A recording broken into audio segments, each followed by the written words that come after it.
Hey, what's up? Hello, everyone. Welcome back to Fantasy Filmball. My name's Matt, and today is day 9 of the Cannes Film Festival 2026. That's right, 9 days in, 30 films. I'm tired. I'm still ready to go for the next set of movies, though, which starts off today with a animated film in the Uncertain Regard category. That is Iron Boy. I've seen animated films so far. I've seen quite a few animations, but this one is in the competitive Uncertain Regard, which has been on fire this year. It's actually arguable that Uncertain Regard this year is on par, if not better than competition. It's definitely better than Director's Fortnight this year, which is rare. And when we're talking animation premiering at Cannes, Flow premiered in this category just a couple years ago. Could this be the next Flow? I don't know about that, but we will be seeing very shortly what Iron Boy has to offer for us. So with that said, I'll just skip right to after the movie. Wow. Iron Boy is so lovely. What a beautiful little animated film. This is an animation made by Louis Clichy. He's previously only made Asterix and Obelix films. He's like a commercial filmmaker. Anytime we see someone like this who's made like 9 or 10 movies and all of them have been commercial, to show up for a non-commercial film at Cannes usually means that it's a passion project, a long-term thing that they've been fighting to bring to the screen. And it's clear that that's exactly what Iron Boy is. This tells the story of a young boy in a farm in the provinces of France, and he has scoliosis, his spine kind of curves, and he always keeps falling over because his head is tilted and he can't balance himself. And he's put in a back brace that his friends at school make fun of him for. But at the same time, as he's rebelling against this back brace, he's making new friends, he's learning new skills, he's just generally coming of age. It's a sweet, beautiful little story, and it's drawn in this stunning watercolor animation. I've always said that my favorite category at the Academy Awards is always the animated short category. And that's because that's a place that you get to see artists really experimenting with form in a way that they're not worried about commercial success. And it seems as though with animation, as soon as you go from a short to a feature, you lose a lot of that visual ability to experiment. It's very rare to see a full feature that looks really different, really unique, because they're still thinking, how do we make something that people are going to buy? Iron Boy is the type of movie that watching it, it feels like this should be relegated to being 30 minutes or less. It's remarkable that the movie exists, and genuinely, probably the best animated film that's here. Reminds me a lot in the writing style of the works of Charles Schulz. Cannot recommend it highly enough. See it as soon as you can. All right, I just ran into my very good friend, former roommate from New York. This is Ida. Ida is, she's from Barcelona. She has a podcast called Dos Peliculeras. So if you are Catalan and you want some really good movie reviews, check that out. Okay, Ida, what are you most looking forward to at the festival? Oh my God, like a lot of different ones, like for example La Bola Negra. I'm super excited for La Bola Negra, and also can't wait for Fatherland. It's called? Yeah. And which more like, I know that you didn't like it that much, but I'm super excited for A Woman's Life. Oh no, it's good. It's good. Okay, I don't know, a lot of different ones. Okay, run to your Cinef. She has a film in the festival. Yeah. So good luck. We're gonna catch up soon.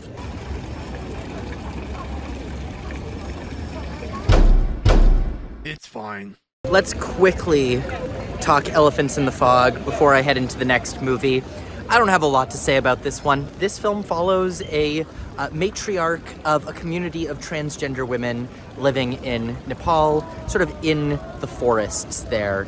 And it sort of follows this one woman as she deals with her responsibilities and sort of questions her role in this community as a leader, as a mother. In a lot of ways, the film reminds me of last year's The Mysterious Gaze of the Flamingo, although that one had a bit more of an interesting spin.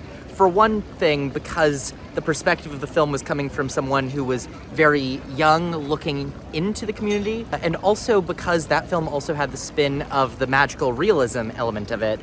Elephants in the Fog does not really have that. And telling the story from the perspective of the mother of the group, the eldest, the one that everyone looks up to, it makes it a little bit hard to find an entry point into this community. The film is beautiful to look at outside of a few really bad visual effects. Like, all of the elephants in this film do not look good whatsoever. That said, it is beautifully shot.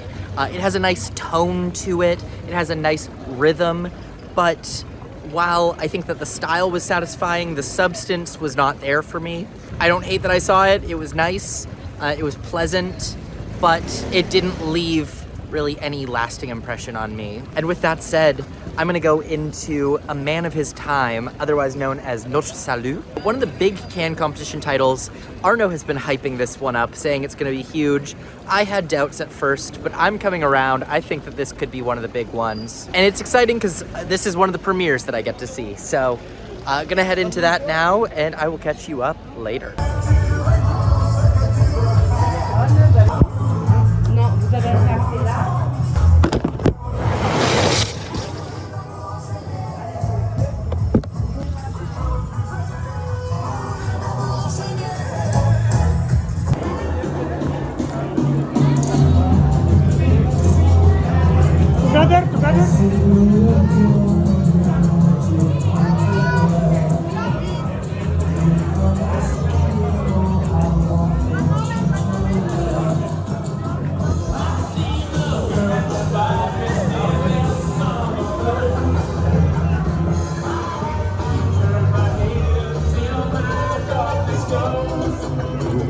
It's highly frowned upon to film on the red carpet, so I had to sneak it.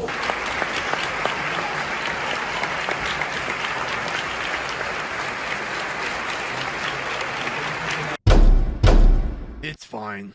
A Man of His Time, Emmanuel Mar's film, a tribute to his great-granddad. And when I say a tribute, I mean this entire movie is basically just, hey, look, my great-grandfather is the most spineless loser coward of all time. In this film, we follow Henry Marr, Emmanuel Mar's great-grandfather, who during the Second World War acted as a Nazi collaborator in France. He basically was a businessman who wanted any way to climb up to the top. And when he saw the opportunity, this spineless guy who stood for nothing decided to join up with Nazi forces and help them. And the film is really about that sort of risk of, if you're someone who doesn't really stand for anything, will you fall for anything? And because this main character is, like, again, pretty much the biggest loser ever put on film, the film becomes surprisingly funny at times. It has been getting a lot of comparisons to The Office, and that's partially because the camera work is this sort of shaky cam documentary style with a lot of zoom-ins and everything, but also the main character is essentially answering the question of, what if Michael Scott was a Nazi? Despite being quite funny at times, I really think that this film could have leaned more into that. I think it should have been like a Death of Stalin level satire, because the moments that this shines the brightest are the moments that it really leans into that. It goes for it. Stylistically, Emmanuel Marr is doing a few interesting things here.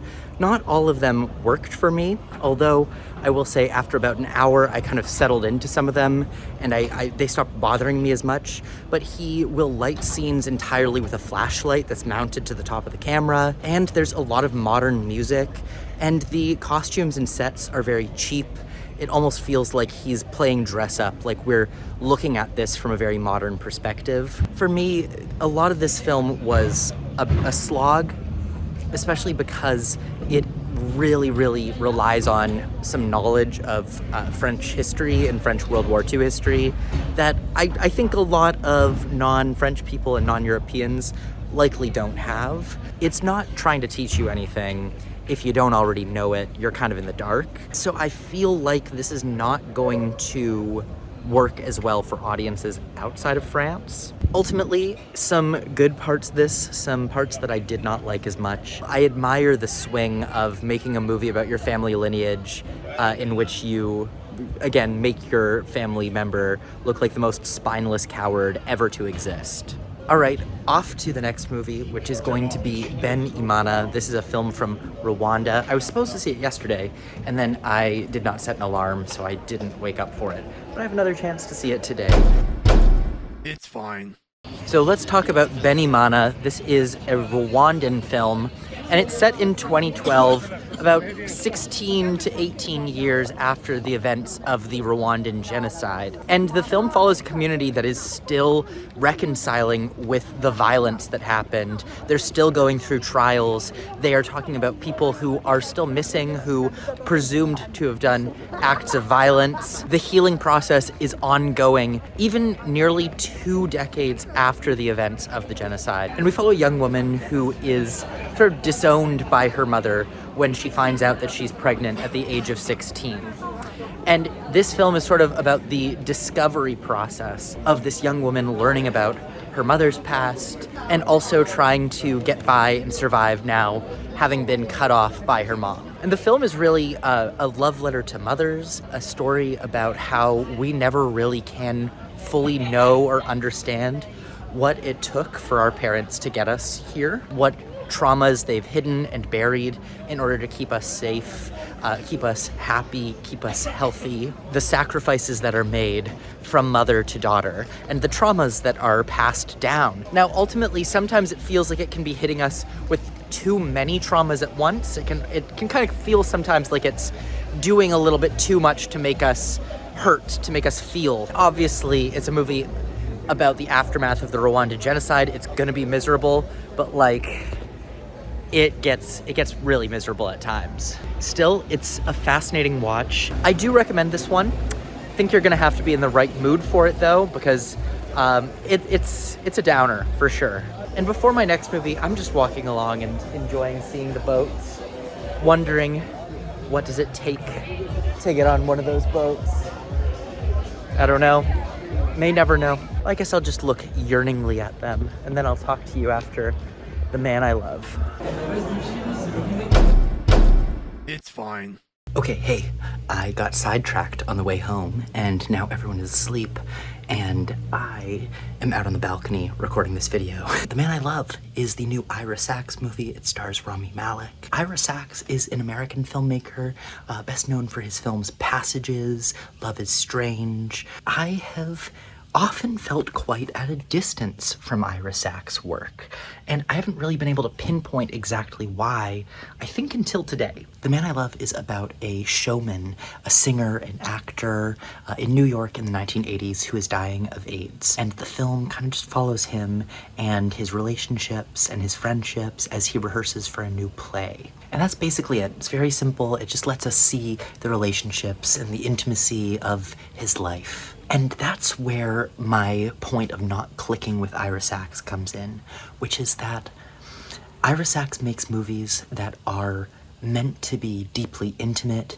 emotional portraits of people and their relationships, but the way that he films them, he always films from a side angle. You never see their eyes, you never see their gaze. You always see them looking off. He films in profile or almost profile, 3/4 profile. And so the life in their eyes is usually not there. He also films pretty far away. And the placement of the camera in Ira Sachs' work keeps the viewers at an emotional distance, at least for me. It keeps me at an emotional distance. I find it very hard to connect to his work, like there are walls being constructed between me and the characters. And on top of that, I don't think that he's the best at directing actors. I often find performances to be stilted and wooden in his films. I find the dialogue to be stilted and wooden. I think that he enters scenes too early and he leaves too late. The Man I Love is, I would say, one of the films of his that I like the best, and it's still a film that I would not say is more than like it's fine. There's a lot of really good stuff in this. I really liked a lot of the sequences of music. Oh, by the way, this is not a musical. There's a lot of rumors that this is a musical. It's not. It's a drama in which sometimes Rami Malek will sing as part of the play that he's rehearsing. But I did like those elements. There's a lot of things to like here, but a lot of this film just reminded me of the problems that I typically have with this filmmaker's work. And with that said, now I'm gonna get to sleep, and I have a 6-movie day tomorrow, so I will see you in the morning. Fun thing, I woke up a little late and I had to sprint to make it to my first movie, so I forgot to record. An inevitable feature of these vlogs is that the further I get into the festival, the more tired I am and the less attention to detail I pay on everything here. Unfortunately, that is just baked into what these videos are. It's 10 days in and I'm exhausted, so little things like that slip through the cracks and I don't record a morning video. But I just saw Roma Elastica. Pretty good. Bertrand Mandico, interesting filmmaker. I believe he wrote sort of a manifesto about his style of filmmaking and the DIY approach that he wants to take, where everything has to be done in camera and every single prop has to be made by hand by his team. So everything looks very scrappy. His films look like they could be cobbled together from things that you find at a craft store. And in the 2 previous films of his that I've seen, After Blue and She is Conan, this means that the entire world is built from scratch, because both of these are fantasy films. Roma Elastica is set at a movie studio in Italy in the 1970s. And so it doesn't have that same everything built up from the ground aesthetic. But Bertrand Mandico still finds some places for his style to shine through. There's some real oddities in this movie. Look, the film is a ton of fun if you know what you're getting into, if you know the absurdity, the sort of Dadaist approach to dialogue. I woke up this morning and checked the reviews on Letterboxd, immediately going, I'm tired, is it worth going?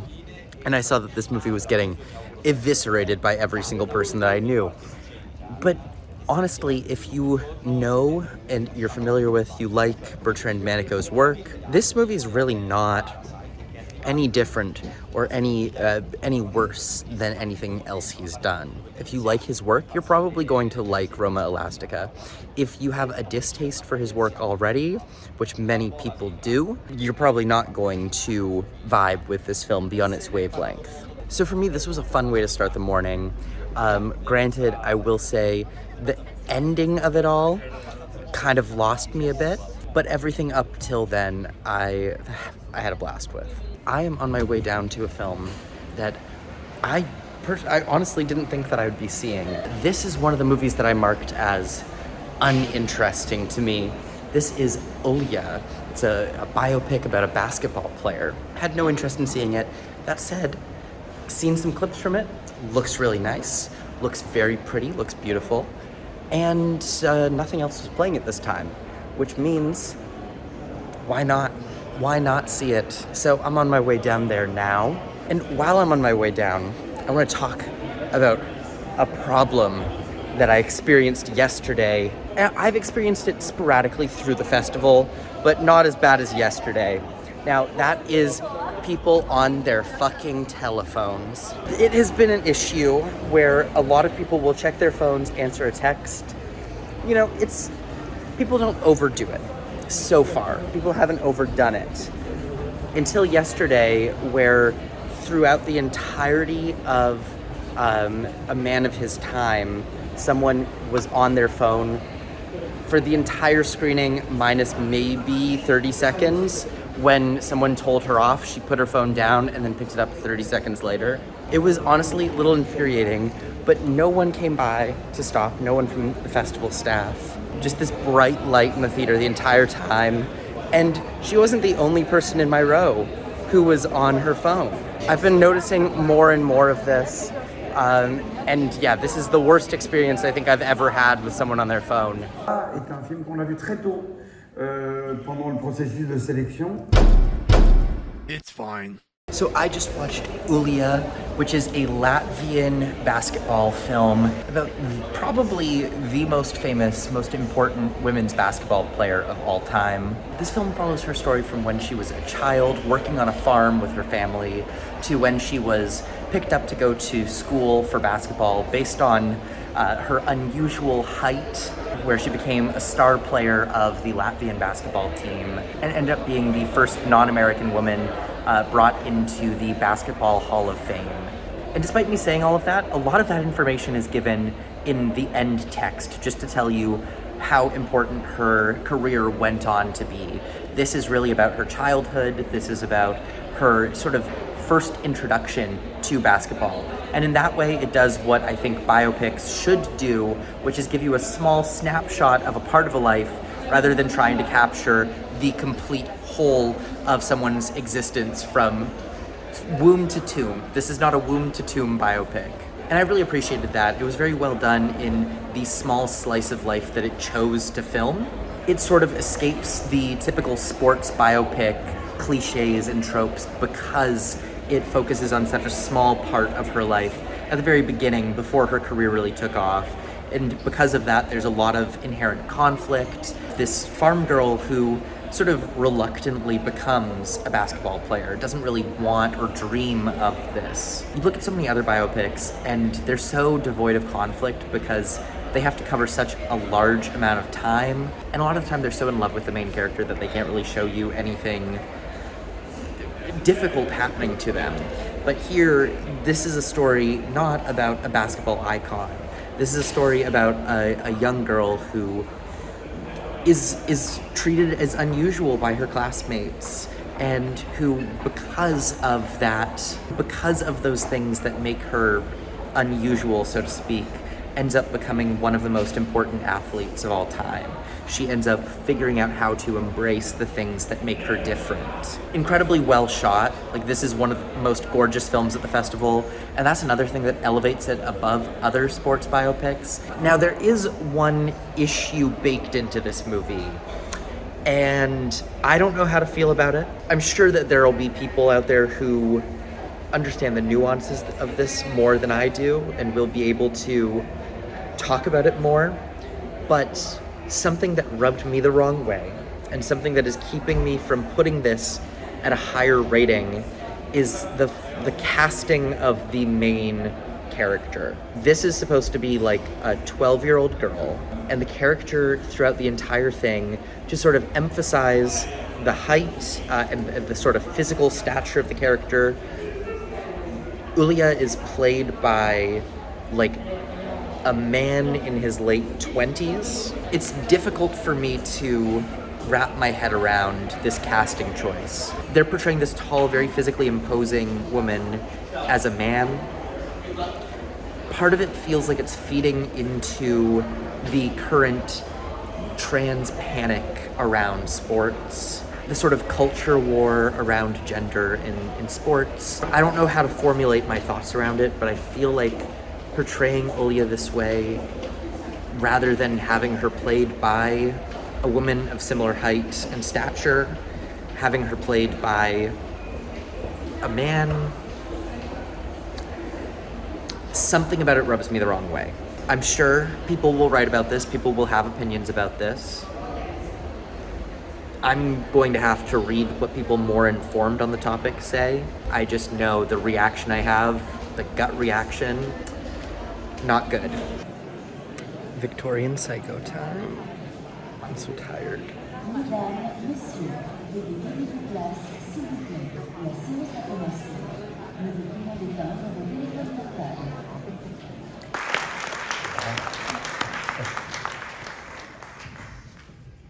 Tac. Merci Thierry, c'est un honneur d'être ici à Cannes. Victorian Psycho kind of crazy that this is in Un Certain Regard, and I was thinking throughout the movie, I feel like they put it here as a bookend for Teenage Sex and Death at Camp Miasma to open and, I mean, close, I guess. The closing film is not this. The closing film, though, is not eligible for awards in the Un Certain Regard, and so I feel like this is technically a symbolic closing. And so opening and closing with Jane Schoenbrunn and Zachary Wigon, I feel like is symbolic. It's gotta mean something about genre being taken more seriously by the festival. Victorian Psycho is a story of a governess who moves into a wealthy Victorian family's home, and soon people start to disappear as she tries to maintain her place in this household by getting rid of anyone who might stand in her way or threaten her place there. Micah Monroe, who previously has played a lot of Scream Queens, she's played a lot of horror movie victims, she's played a lot of characters who have been the good guy in the scary movie. She's never got to play the villain role though, and you can tell she's having a ton of fun with it. She steps into this role with ease and just like is gleefully psychotic the entire time. But that's a little bit where this movie falls apart for me, is the gleeful, psychotic nature of all of it. The character does things that make absolutely no sense, other than to give us a constant vibe of, wow, this character's so crazy and quirky and strange. The actions that she takes feel very built by the director, by the writer, by the actor to sort of justify making her do crazy, entertaining things. The film sort of falls apart when you start thinking about those things that she's doing, or why, or what her motivation might be. None of it really makes sense. It's a fun time, but it's just, a lot of it is questionable for me. It feels built to give us those horror movie moments rather than feeling organic within the context of this story and this character. And there's a slickness to the film that I didn't always like. Like, it feels like the camera is always on a robot arm. The movements are too sharp, too precise. And so while I had a lot of fun with many of the elements of this film, I felt like it was a little too perfect in some ways. A little too perfect in that the writing just felt like it did everything that the director and the writer and the actor wanted it to do, rather than feeling like it went places that it was meant to go. And the camera was just a little bit too perfect too. It made it feel too slick, too polished. But I respect the audacity of programming a film like this at the Un Certain Regard. I think that's really funny that it's in this program. It's total B-movie trash. And I love when a festival can go out for a film like that, even though I didn't love the film in the end. Up next, seeing a film that is getting a ton of Palme d'Or hype, this is going to be The Black Ball. My knees hurt so bad after sitting at all of these screenings. Oh my god. Leg room. Wow. The Black Ball is incredible. It's absolutely incredible. This is a sprawling Cloud Atlas-like epic. 3 different timelines, one of them being a young man in 1932 who is getting blackballed from a casino that he'd like to be a part of the council of. Then there's a war story set in 1936.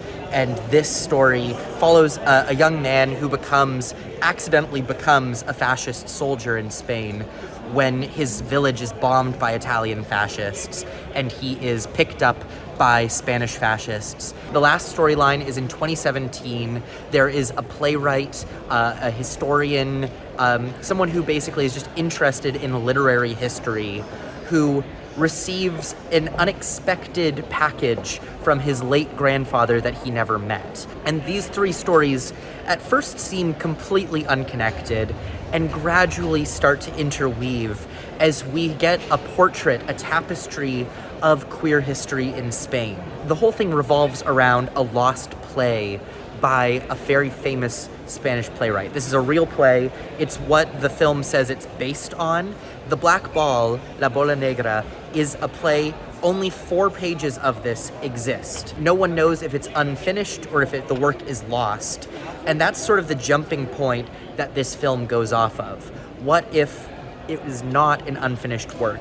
What if the play was hidden and kept secret until a safer time, until a time when it's meant to be released to the public? This film sort of hypothetically looks at what this play might be, what it might mean, what its place might be in queer history in Spain. And this interweaving war, epic, romance, fantasy, it is an epic of the highest order.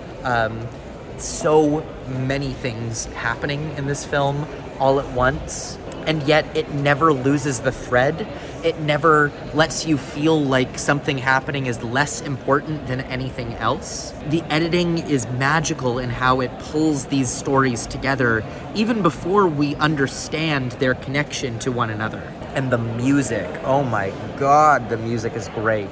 It's shockingly good, and from the first scene, you just know that its ambitions are so much higher than you could ever expect. Like, right from the first moment, as we see this small town in Spain preparing for the arrival of what they think are friends, only to be bombed to shit. Like, this movie announces itself immediately as a major work. Look, I think this is the Palm. It just has this gravitas to it that is... goddamn, this movie's stunning. I'm really interested to see who picks this one up for the United States, because, ooh, everyone's gonna want this. Everyone is gonna want this. We've been waiting for most of the festival for a major competitive work like this.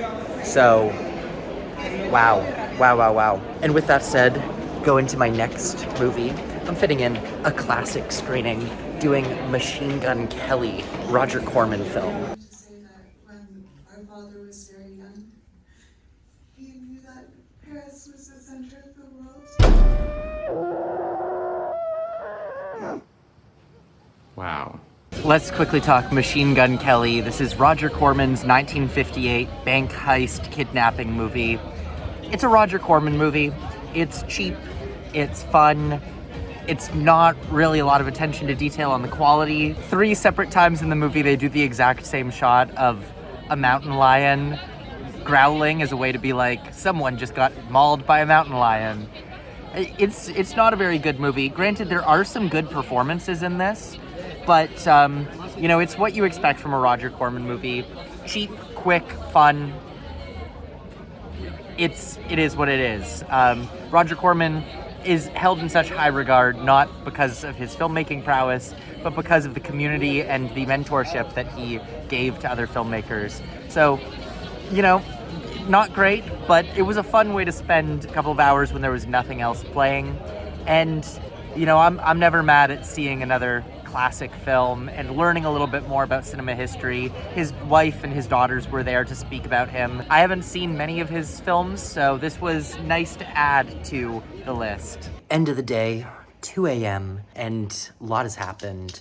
I had to rush for dinner between movies because I ordered and then it took like 20 minutes for the food to get there, and then I had 5 minutes to eat. That was miserable. Anyways, though, I went to see Coward, and after Coward, I ended up standing outside with like a rogues gallery of awards YouTubers. It was me and Arno standing with Ryan Castleman, Brian Rowe, Oscar expert Brother Bro, and Luke Harfield was there briefly.